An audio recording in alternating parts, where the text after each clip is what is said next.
Hey friends, welcome back to my channel. If you're new here, I'm Anissa and welcome to week 10 of my Mounjaro journey.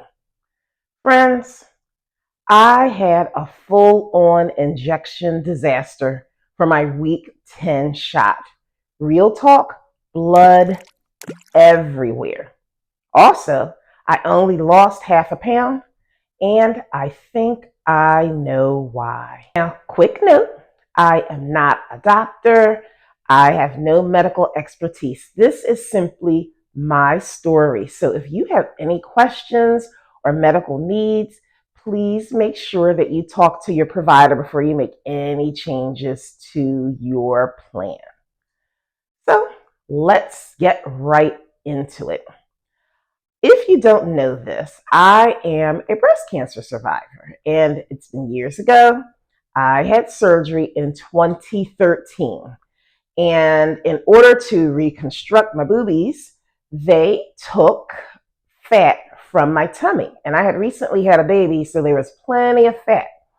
But anyway, that surgery basically cut me from hip to hip, very thick scar tissue right there. I'm grateful to be alive, but the scar tissue is there. If you know anything about Mounjaro or probably any GLP-1, the one thing that you're warned not to do is inject into scar tissue. So I have become, I felt like kind of an expert at giving myself my injection.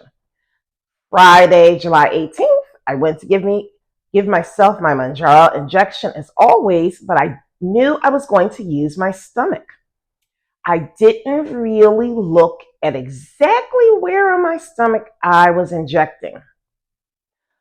I put it in, I clicked the purple button, I held it for 20 seconds, not even 10. It did not hurt, which should have been my first clue, because I basically don't have any sensation on that scar tissue. When I pulled the needle away, it was covered in blood. I looked down, blood was running down my stomach, but guess what else? It looked like my injection never even really went in. So it's very confusing because how was there blood everywhere? Because that means something poked me. Yet the medication, because it's clear, running down my stomach and onto my pants. I think I got very little of my injection for week 10. What are you going to do? You can't give yourself another injection. I cleaned myself up, decided that I'd be really diligent with my meals and my fitness and see what happened in the end. As the week went on, I weighed myself daily as I usually do because I'm a part of the Verta Health program where they help me with nutritional guidance. And as part of that program, you have to test your blood glucose once a day, at least my program. They personalize it for every person. So for my program, I have to take a reading of my blood glucose once a day, my blood ketones once a day, and they have a smart scale that I weigh in on once a day. As day by day went on, I noticed I was not losing weight. Typically, because I don't eat that much on day 1 and 2 after the shot, my weight lowers. Then I eat a little more on day 3 and 4, my weight rises. But by the end of the week, I've had a loss. No weight loss day 1. No weight loss day 2. Now my appetite has come back. Weight goes up day 3. Weight goes up day 4. I really bumped up my fitness, my walking, my cardio to try to drop that weight. So it dropped a little bit on day 5, a little bit on day 6, and finally, on my injection day, again, Friday, July 25th, I weighed in a half a pound less from the week before. Lesson learned, don't do what I did. Don't waste your medication. This medication costs too much. Now, I'm fortunate that I have insurance. I only pay $25 or maybe $30 a month for it. But it's not like I can just get a new injection. I still have to wait Basically, I lost 1/4 of my month's medication by injecting into scar tissue. So take it from me, really pay attention to where you're placing your injection. Make sure it's not in scar tissue or stretch marks or anything like that, because you just won't benefit from your medication. Now, if I have to say there's a non-scale victory, I would say not having the medication and not gaining weight, still having a small loss. Now, Eli Lilly says that the average weight loss on Mounjaro is between 1/2 pound to 2 pounds per week. So even with very little of the medication, I stayed in that window with my 1/2 pound loss. Hopefully, I see a more significant loss next week, because if things are slowing down on 5 milligrams, I might just talk to my doctor about moving up to 7.5 milligrams. I was really thinking about it anyway because I'm a type 2 diabetic. And although my fasting glucose was under 100, I noticed I woke up earlier this week, and maybe it was because I didn't have the medication. And about 3 out of the 4 days, my fasting glucose was about 111. And I am having way less than 30 carbs. Now, again, all of that could be because I did not have the medication. My concern or my issue is timing now. Maybe having my full injection will keep my blood glucose low again, but that's my last pen. And I need to either refill 5 milligrams or go up to 7.5. I really have no room or time to figure out what is working. So I'm not sure. I'll communicate with my doctor to decide if it's time to move up. I did 1 month on 2.5, and I am on my second month of 5 milligrams right now. So in order to get more information, I decided to go on Reddit and look up what happens when you inject your GLP-1 medication into scar tissue. It seems like it's happened to quite a few people, and the general consensus is your body does not absorb it very well. So when you combine that fact, that my body wouldn't absorb it well, even if I was able to get the entire injection into the scar tissue, when you combine that with the fact that much of the medication rolled down my tummy and onto my pants, I feel like I really had no medication last week. So lesson learned, take it from me, avoid scar tissue at all costs, and rotate your injection sites.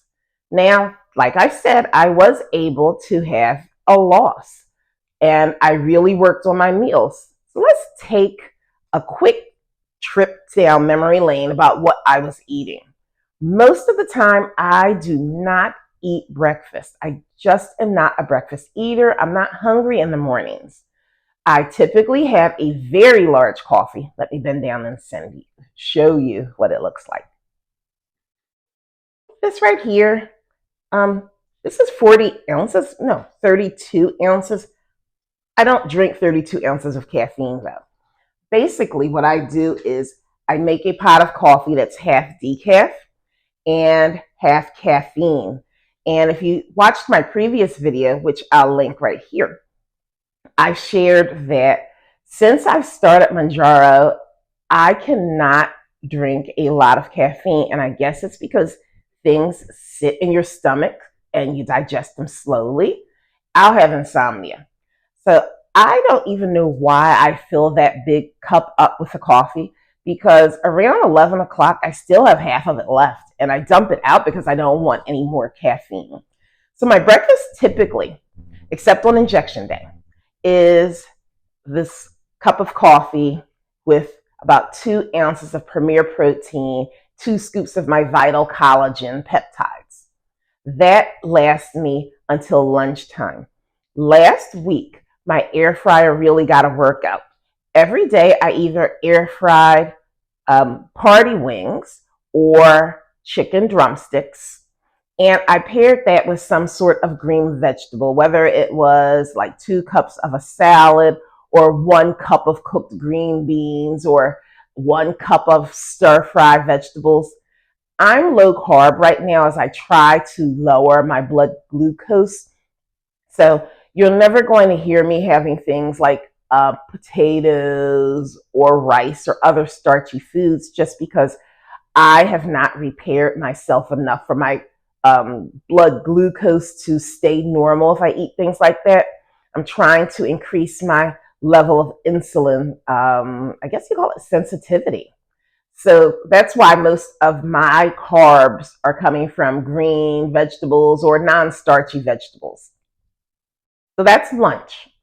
For dinner, a lot of times I kind of had the same thing. If I had chicken wings at lunch, I had a chicken drumstick or a turkey wing for dinner. And again, some sort of green vegetable. For dinner, I tended to, instead of having raw green vegetables or raw veggies like a salad, I tended to have cooked veggies. If like I like soul food, so maybe I have a cup of cooked collard greens, something like that. The Mounjaro has really taken away my urge to snack, except for my sugar-free gum. And I almost think I'm an addict. I literally chew a pack of sugar-free Trident gum every day. That might be adding a bunch of carbs in. I'm just not sure. So I would say, I guess I still have kind of a sweet tooth, but at least I'm not running down into my son's snacks in his little boy cave in the basement anymore, trying to eat his fruit snacks and then go to the store and replace them before he finds out they were gone. That's over. So that's kind of what my meals look like. And that must have done a good enough job without medication to keep me on track. I also try to be more consistent with my fitness. It was so sunny and nice this week that I would go out for a walk around my neighborhood. I did the Peloton app at the gym. My plantar fasciitis is great this week, so I actually got to get on my favorite piece of equipment, which is a treadmill. And I even did a Peloton strength training workout, and I did some other YouTube strength training workouts. So I feel like I did pretty well with my fitness this week. And combined with my food, that is how I think I was able to secure a loss of a half a pound. But I really am sure that I only lost a half a pound because I just didn't get very much of my week 10 injection at all.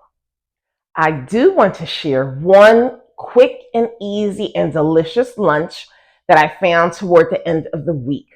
Trader Joe's, and I don't know if you have one near you, but Trader Joe's is a store it's like a mini market to me, but most of the things are their own brand. And they have a line of grilled chicken. They have the balsamic, they have lemon, and they have chili lime. I just recently purchased the chili lime chicken, and then I buy a bag of their Italian salad and pair that with my Brianna's avocado oil dressing. And that is a perfect lunch that I can make in less than 1 minute.